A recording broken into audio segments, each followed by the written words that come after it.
siyang problema dito, sabi ni Ate Inday. So, Ate Inday, alam mong pinoproblema ni Ate Marisa?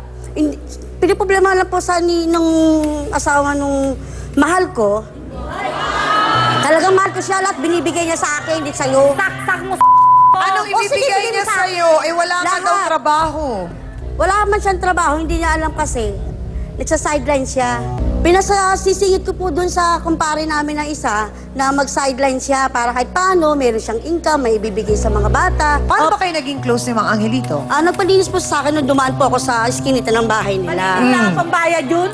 Ngayon, sabi niya, Miss, naglilinis ka ba ng kuko? Tumingin ako. O talaga? Baka sabi, Ale, naglilinis ka O talaga? Kaya yun, sabi niya, oo, magpapalinis ka ba? Ale, Nagpalinis siya. Kapal Yun. mukha mo, At pa, syempre piling naman dalaga. Nung nagpalinis sa akin, birthday ko pa. Oh, birthday mo! Tandang-tanda mo ang lahat. Ngayon, sabi niya sa akin, sige, magpalinis ako. Magkano bayad? Sabi niya, 50. Sabi ko. O, tapos? Sabi niya, sige, sa susunod pa ako naman. Eh, ang ganda na suot ko, tsang ami. Diyos ko, hindi ba naman ikaw maaakit kung ikaw ang maging lalaki? Labas ang aking pinipis. Tanggalin mo yung bra mo. Okay, sandali lang. Sa'yo, oh.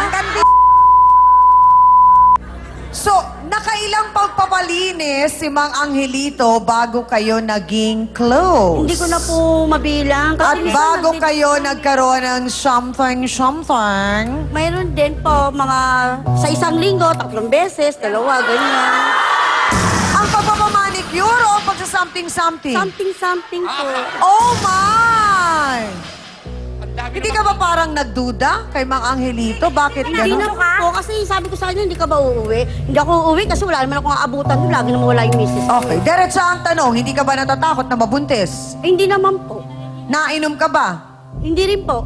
So, bahala na si Batman. Oh, po, kung magkakaroon kami ng baby, bakit hindi? Pananagutan naman daw. Wow! So, Ayan! pinaninindigan mo talaga, Ate Inday, na mahal mo siya. Mahal ka ba ni Mang Angelito? Ay, sobra po. Bakit mo nasabi? Lahat ibinibigay niya sa akin. Paano lahat? Kulang na nga lang eh. Kulang na lang magbahay talaga kami, mag-live-in na lang kami. Bakit hindi pa kayo Naawa ko nagsasama? Para kami na lang dalawa, gusto nga raw niya iwanin yung asawa niya, di marunong magluto. Hindi marunong magluto. Paano yung mga anak? Paano yung mga bata? Tahan na lang daw niya. Kung magkaroon siya ng Wala nga magandang siyang trabaho. pagsuporta sa anak bulag na. Marunong makakakuha magandang trabaho. Eh kasi nga pinipilit mo eh. Pakialam mo. Toto. Marami akong alam. Naku, napapag-usapan na. Ano ba ang paborito mong niluluto kay Gang. Kuya Lito? Sinigang? Opo. Okay. Ano pa? Adobo. Ay, adobo. Kung tatanungin kita ngayon, kung ikukumpara mo si Mang Angelito sa isang potahe, ano yun? Papaitan. Hindi. Alam mo, hindi pa ako nakakatikim ng papaitan, pero parang sa tunog pa lang, mapait. Sisid. Sisig! Oh! Init maanghang. So, ibig sabihin ba ng sisig, sabi ni Hans, mainit, maanghang? Opo. Hot na hot. Oh! Eh, hindi ka nga marunong sumayaw eh. Oh. Diba? Oh. Oh, marunong ka ba yan? Sige nga, sumayaw ka kung marunong ka. Sige. Sige, sumayaw ka. Alam mo, direct dapat makolekta natin yung mga dance step natin dito. Ang dami na nating natutunang dance step. Bakit hindi ko ba na-master? Sa anniversary lahat, ipakita yan. Eh, ang gusto kong malaman sa dalawa, Ate Marisa, may kilala ka bang MJ? Meron po, bakla. Aray! Ikaw, may kilala kang MJ, Ate Inday? Meron po. Oh. Abay, mamaya alamin natin kung yung MJ na kakilala nila ay iisa pa. Pero teka muna, unahin ko lang, kay attorney, parang ang nangyayari po kasi dito, attorney, ay may kaguluhan sa mga bagay-bagay. Una na lahat dito ay itong si Mang Angelito. Yung ginagawa po ba niya na pagpilit kay Ate Marisa na sila ay magtalik, Meron po bang nalalabag si Mang Angelito doon? Bilang sila po ay kasal, mag-asawa, yun po ay lumalabas, obligasyon ni Ate Marisa. Pero kung pinipilit na po ba, may nalalabag po ba doon si Mang Angelito? Meron po siyang Ami.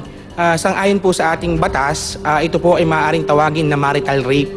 Dahil po, sabi nga po sa isang desisyon ng Supreme Court in People versus Bautista, love is not a license for lust. Hindi mo pwedeng pilitin ang asawa mo kung ang against sa kanyang kagustuhan. Maraming salamat, Attorney John. So mga kasawsawan, narinig na natin ang panig ng dalawang babaeng umiibig. Abay, ano nga naman daw ang masama kung sila'y umibig sa isang lalaki nga lang? Yun nga ang problema, Chang. Naku, siguro ikagwapo nitong lalaking ito. At ngayon nga ay pinag-aawayan nitong dalawa nating bisitang babae. Ang katanungan, mga kasawsawan, aba, sa tingin nyo, kanino dapat mapunta ang boylet? Sa una ba? Sa original na nasa puti? O dito sa ikalawa na talagang willing at bigay todo para sa kanyang pagmamahal? Magbotohans tayo! Go!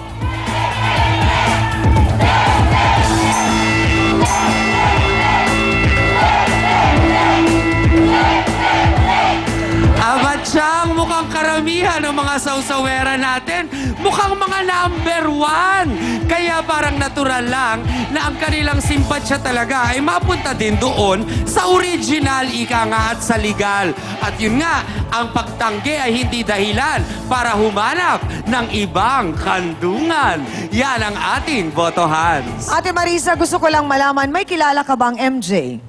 Po, yung bakla po, yung lagi po doon sa amin dumadaan. Okay. Malapit kayo doon? Opo, nakikipagkwentuhan lang po. Kapit-bahay nyo, doon lang. Malayo din. Silang asawa mo doon sa baklang yun. Di mo lang alam. Ikaw, kilala mo yung MJ? O sinabi po Eh, sa bakit akin. alam mo? Eh kasi sa akin yung sinabi, binibigyan din siya ng pera eh. Pumapayag ka? O Oh! bakit? Hindi ako naman kinukuha, binibigyan niya Pumapayag sa'yo ka? eh. Sino nga ba ang sinasabing Becky na MJ De Jesus na yan? Narito, pasok!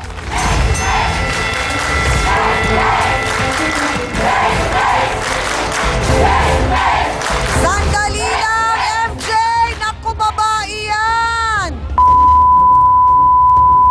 Diretsang tanong, so kailan pa kayo, MJ, nitong si Mang Angelito? November 4, 2010. Magtutuloy. Oh, matagal na! So parang lumalabas na una si MJ kesa kay Ate Inday. Abay, walang kagatol-gatol. Inamin niya na 2 years na kayo halos. Oh my! Ang kwento ng pag-iibigan ni Kuya Angelito at nitong si MJ. Pakatutukan niyo. Magbabalik po ang Face to Face. MJ, sabi ni Inday, sila daw ni Kuya Angelito kung magkita 3 times a week. Kayo, 1 week po. once a week. Bakit ka pumapayag na isang beses lang sa isang linggo? Kasi sulit naman po eh. 24 hours naman po kami. Kasi po, Bakit hindi mo kinakaya, Hans? Wala akong ganyan. Facebook sausawa na, mga kapatid. Mitch